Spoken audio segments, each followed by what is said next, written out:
Collision imminent.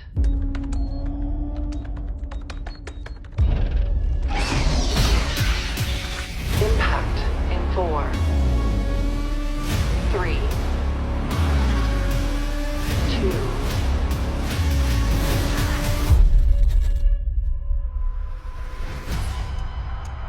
Alien Earth is the story of a Weyland-Yutani ship collecting species from around the galaxy that crashes on the planet Earth.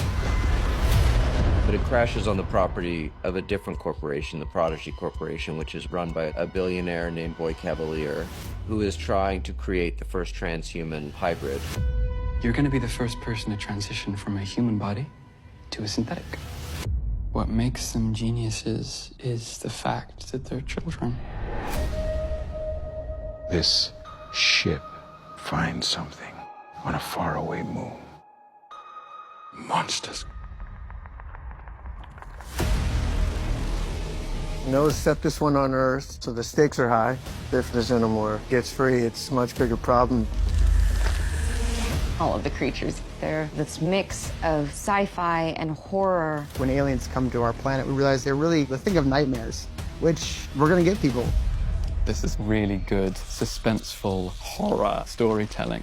It's going to be a thrill ride. Noah's basically gone, how far can I push this?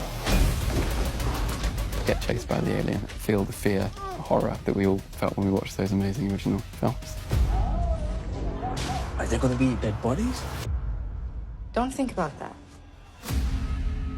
The hero is a character named Wendy, a 12-year-old girl who finds herself in a synthetic adult body. She's been separated from her family as part of this secret project that the Prodigy Corporation has done. There you are.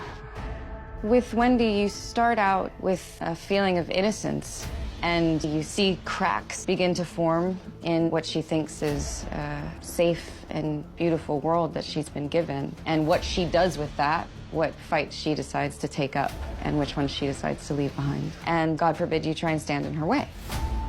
Wendy has a brother out there, human brother, and she's determined and desperate to save him. I found you.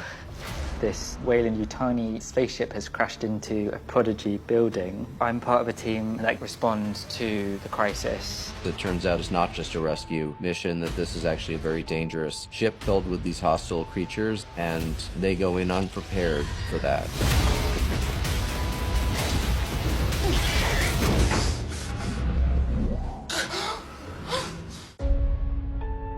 What I find interesting, particularly about a show that's called Alien, if this thing over here is an alien, what does it mean to be human?